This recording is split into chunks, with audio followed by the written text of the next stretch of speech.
할렐루야. 청년 여러분, 한 주간 동안 평안하셨습니까? 이번 한 주는 우리 예수님의 그 성탄을 기념하며 예배드리는 주간입니다. 말씀과 성령으로 충만하시길 바랍니다. 오늘 은혜 나눔 영상을 통해서 또 찬양과 말씀으로 우리의 마음을 나누고자 합니다. 우리 함께 찬양하시겠습니다.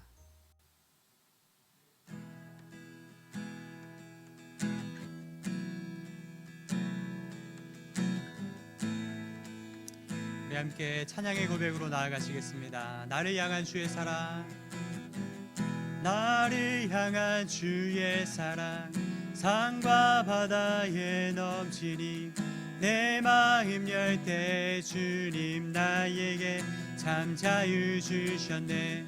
늘 진리 속에 거하며 나의 손을 높이 들고 언제나 주님의 사랑을 노래하리. 주의 사랑 노래하리라. 영원토록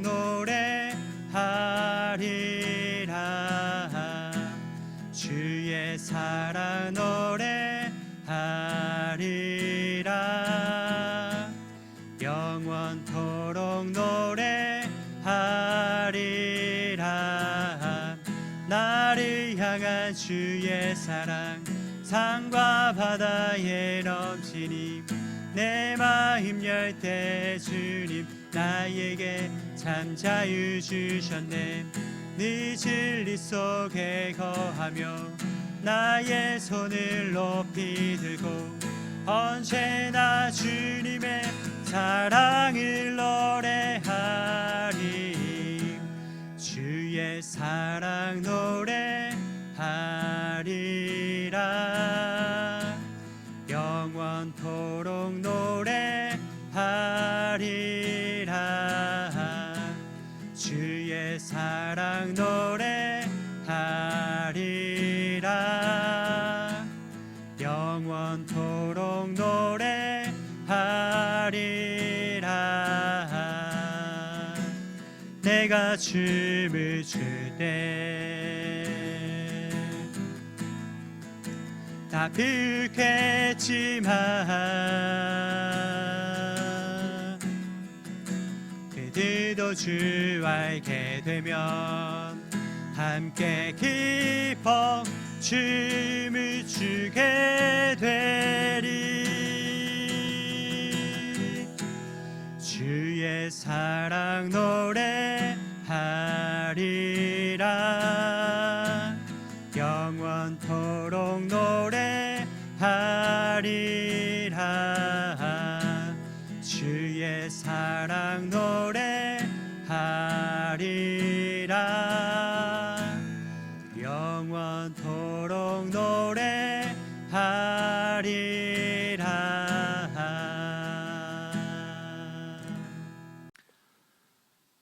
12월 셋째 주 자양교회 청년부 은혜 나눔 영상에 온라인으로 함께하는 여러분 모두를 환영하고 축복합니다. 이 시간 청년부 소식을 알려드립니다. 먼저 자양교회 청년부 예배 안내입니다. 지난 8일 사회적 거리두기가 2.5단계로 격상되어 28일까지 3주간 2.5단계 방역 지침에 따른 조치로 주일 4부 청년 예배는 다음 주일까지 주일 1부 온라인 예배로 대체됩니다. 이에 청년부 교역자들이 청년부를 위한 별도의 은혜 나눔 영상을 제작하여 교회 홈페이지와 유튜브 채널에 업로드하고 있습니다. 많은 관심과 시청 바라며 영상을 통해 함께 은혜를 나누는 귀한 시간이 되길 바랍니다. 디나미스 찬양대에서 신입대원을 모집합니다. 자양교회 청년부에 6개월 이상 등록된 세례 교인 중 구별되어 찬양하고자 하는 분이라면 누구나 신청하실 수 있습니다. 신청 기간은 다음 주까지이며 지원 및 문의는 총무 박종신 형제님에게 해주시면 됩니다. 미디어팀에서 팀원을 모집합니다. 2021년부터 공식 운영될 자양교회 청년부 인스타 및 유튜브 채널을 함께 만들어 나가실 분을 모집합니다. 컨텐츠 기획 및 사진 촬영, 영상 촬영, 편집 부문 중에 관심이 있으신 분들의 연락을 기다립니다. 오늘까지 신청을 받으며 지원 및 문의는 이예진 자매나 저에게 해주시면 됩니다. 2021년도 예배팀에서 팀원을 모집합니다. 예배 PD와 AD 그리고 방송실 카메라를 섬겨주실 분들을 모집하고 있습니다. 오늘까지 신청을 받으며 지원 및 문의는 이준하 목사님께 해주시면 됩니다. 성탄절이 5일 앞으로 다가왔습니다. 청년부에서는 성탄절을 앞두고 비대면 크리스마스 챌린지를 진행하고 있습니다. 성탄에 관련된 성경 말씀 한 구절과 성탄에 따른 감사기도 한 줄을 손으로 직접 쓰시면 되는데요. 이때 쓰는 모습과 완성본을 들고 있는 모습을 영상이나 사진으로 담아 보내주시면 됩니다. 찍으신 영상과 사진을 각 공동체 담당 교육자에게 제출하시면 모두 모은 영상을 제작하여서 성탄절 당일 유튜브 채널에 업로드하여 공유할 예정입니다. 더불어 참여하신 모든 분들께는 소정의 온라인 선물을 보내드립니다. 다들 참여하셔서 언택트 시기에도 성탄의 기쁨을 함께 나누고 누리는 뜻있는 시간 되길 소망합니다. 그 외 광고는 교회 홈페이지에 올라온 주보를 참고해 주시길 바랍니다. 오늘 함께 은혜 받으실 말씀 보겠습니다. 마태복음 1장 3절에서 6절까지 말씀입니다. 제가 봉독하여 드리겠습니다. 유다는 다말에게서 베레스와 세라를 낳고 베레스는 헤스론을 낳고 헤스론은 람을 낳고 람은 아미나답을 낳고 아미나답은 나손을 낳고 나손은 살몬을 낳고 살몬은 라합에게서 보아스를 낳고 보아스는 룻에게서 오벳을 낳고 오벳은 이새를 낳고 이새는 다윗 왕을 낳으니라. 다윗은 우리아의 아내에게서 솔로몬을 낳고. 아멘. 할렐루야. 우리 기쁨 넘치는 성탄입니다. 성탄 시즌을 보내면서 하나님의 기쁨과 평강이 우리 청년 여러분들 가운데 함께하기를 축원드립니다. 이맘때가 되면 오 헨리의 크리스마스의 선물이라는 이야기가 항상 생각납니다. 한 가난한 두 부부가 있었습니다. 가난했지만 그들에게는 자랑할 만한 게 있었는데요. 그 남편에게는 갑오로 물려받은 아주 멋진 금시계가 있었습니다. 아내에게는 어떤 여왕의 보석도 울고 갈 만한 윤빛나는 찬란한 머리카락이 있었습니다. 크리스마스가 다가오자 이 부부는 이제 고민에 빠지기 시작합니다. 서로 너무나 지극히 사랑했기 때문에 크리스마스 선물을 주고 싶은데 줄 게 없는 것입니다. 그래서 남편은 자기가 아끼던 금시계를 팔아서 아내를 위한 고급 빗세트를 준비하고 아내는 그렇게 아끼던 머리카락을 팔아서 남편을 위한 시계 줄을 준비했습니다. 이제 퇴근 후에 남편은 아내의 짧아진 머리카락을 보고 크게 실망합니다. 그때 아내는 말하길, 여보, 내 머리카락은 빨리 자라니 너무 실망하지 마세요. 이렇게 말했습니다.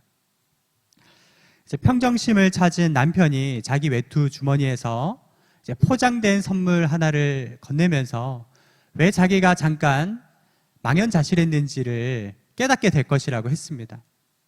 아내가 포장된 그 선물을 뜯어보니 그 안에는 아름다운, 그동안 갖고 싶었지만 돈이 없어서 못 샀던 고급 빗세트가 나온 거죠. 아내는 순간 깜빡 잊고 금시계 줄을 꺼내 들고 남편의 금시계에 잘 어울리는지 보고 싶다라고 하지만 남편에게는 금시계가 없었고 아내에게는 찬란한 머리카락이 없었습니다. 참 슬픈 이야기인데요. 이 이야기가 오랫동안 많은 사람에게 참 감동이 된 이유가 무엇일까요? 여러분, 사랑이란 어떤 물질적인 것이 아니고요. 또 선물이란 어떤 외면적인 것이 아니죠. 상대방을 위해 자기의 가장 소중한 것을 내어준다면 그것이 감동적인 사랑입니다. 아낌없이 나 자신을 내어주는 마음의 표현이 최고의 선물이 아닌가 싶습니다. 여러분, 사랑의 마음을 담아서 이번 성탄절 주변 사람들에게 마음을 표현하고 주님의 기쁨에 동참하시게 되시기를 축원드립니다. 오늘 본문에는 5명의 여인이 등장하죠. 유대 사회는 우리나라보다 가부장적이고 남성 중심의 사회라서 족보에는 남자 이름만 들어가는데 특이하게 여자 이름이 들어갔습니다. 그것도 과거가 있는 여자 이름들이 들어갔죠. 여러분 잘 아시다시피 다말, 라합, 룻, 그리고 우리아의 아내라 일컫는 네 여인입니다. 그들은 상처 많고 한 많은 인생을 살았습니다. 왜 그들의 이름이 이 족보에 올랐을까요? 인생의 어두움이 깊을수록 예수 그리스도의 은혜의 빛이 찬란하게 빛나기 때문에, 누구든지 인생의 어두운 가운데 있을지라도 예수님 앞에 나오면 복음 안에 거듭날 수 있다라고 하는 메시지를 증거해 주는 것이죠. 자, 첫 번째, 다말. 그는 가나안 여인이었습니다. 남편이 죽고 아들을 낳지 못하는 어려운 상황 가운데 있었죠. 그때 당시는 형사치수죄로 인해 그 둘째 오난의 아내가 되었지만 오난이 여호와 보시기에 악을 행하여 죽게 됩니다. 그리고 셋째였던 셀라는 너무 어리기 때문에 그와 혼인하지 못했던 상황이었죠.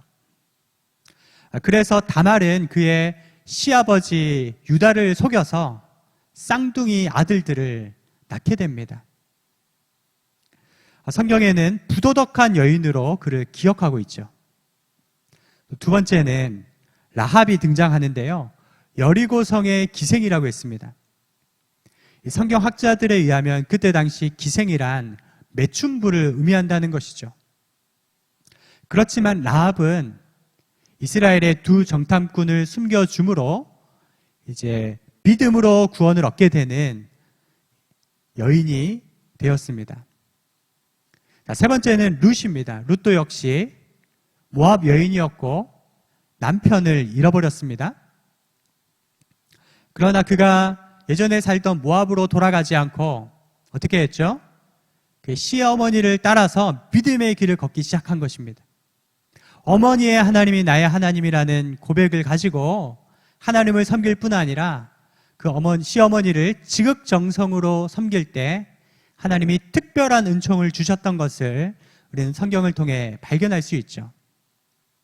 그리고 마지막 네 번째는 우리아의 아내가 나옵니다. 이제 그를 일컬어 다윗의 아내라고 하지 않고 우리아의 아내라고 했습니다. 왜일까요? 다윗은 목숨 걸고 나라를 위해 싸운 충신이었던 우리아의 아내를 탐하였고 간음죄를 저질렀을 뿐 아니라 우리아를 죽는 데 내어주었기 때문에, 살해했기 때문에 우리아의 아내라고 표현하고 있는 것이죠. 정말 이 족보를 보면 총체적 난국인 것 같아요. 예수님의 계보에 등장하는 여인들은 한결같이 슬픔이 많고 괴로운 인생을 살았습니다. 팀 켈러는 예수라는 책에 이렇게 표현했습니다. 그들은 문화적 아웃사이더, 인종적 아웃사이더, 성적 아웃사이더였다. 아무 소망이 없는 사람들을 하나님 특별히 사랑하시고 은혜를 주셔서 그들의 씨에서 예수 그리스도가 태어나는 은혜를 베풀어 주셨던 것이죠. 사랑하는 여러분, 우리가 그러한 은혜를 받았다는 것을 기억하시길 바랍니다. 우리가 받은 최고의 선물이 있다면 우리가 믿음으로 예수 그리스도를 믿고 하나님의 자녀가 되었다는 사실입니다. 우리는 원래 흑암 가운데 살았던 사람들인데 전적인 예수님의 은혜 안에 새롭게 태어난 것이죠. 요즘 장안의 화제가 되는 드라마가 있다라고 해서 찾아보았습니다. 그 내용을 조금 살펴보니까 이제 탑 클래스, 특권 계급들이 모여 살며 그 안에는 불륜도 일어나고 이혼도 일어나고 불법이 난무하는, 서로가 서로를 시기하고 죽이려고 하는 그런 자극적인 소재의 드라마였습니다. 저는 그 내용을 살펴보면서 이런 생각을 하게 됐어요. 예수 그리스도가 없는 곳은 지옥 같은 삶이구나. 그러나 너무나도 낮고 비천한 인생이라도 예수 그리스도를 마음에 모신 인생은 참으로 행복하고 만족하고 감사가 넘치는 인생을 사는구나 하는 묵상을 하게 되었습니다. 여러분, 크리스마스의 최고의 선물은 다시 한번 강조하지만 예수님께서 낮고 낮은 이 땅에 오신 성육신이고요, 예수님께서 자기 목숨도 아끼지 않고 우리에게 내어주신 십자가의 사랑인 줄 믿습니다.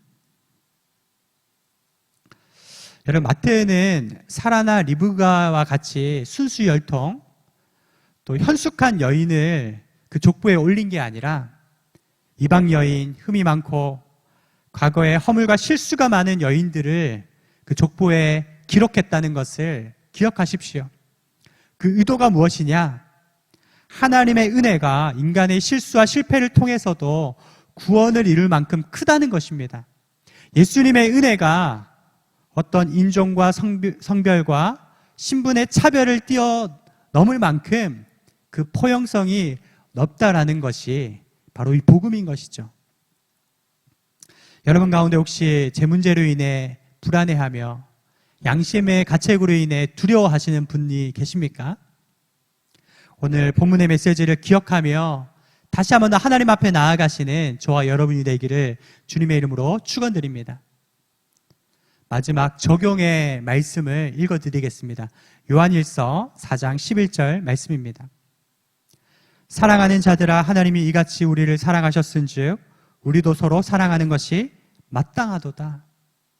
가장 낮은 곳에, 비천한 곳에 오셔서 사랑하셨듯이, 자기 목숨을 다해 예수님이 우리를 사랑하셨듯이 우리도 마음을 다해 하나님을 사랑하고 또 주변 사람들을 사랑해야 할 줄로 믿습니다. 함께 기도하겠습니다. 사랑하는 주님, 과거의 허물과 실수는 예수님의 보혈로 깨끗이 씻어준 줄 믿습니다. 우리의 과거가 아무리 어두웠을지라도 하나님의 은혜에 빛이 비춰지게 하여 주시고 오늘도 영광의 빛 가운데 살아가게 하시는 하나님을 찬양합니다. 우리 가운데 성령으로 세일을 행하여 주시옵소서. 감사드리오며 살아계신 예수님의 이름으로 기도드리옵나이다. 아멘.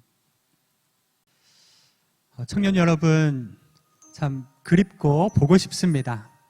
우리가 다시 만날 때까지 우리가 기도 가운데 교제했으면 좋겠고요, 날마다 말씀과 성령으로 충만하여서 하나님의 기쁨 가운데 거하시기를 바랍니다.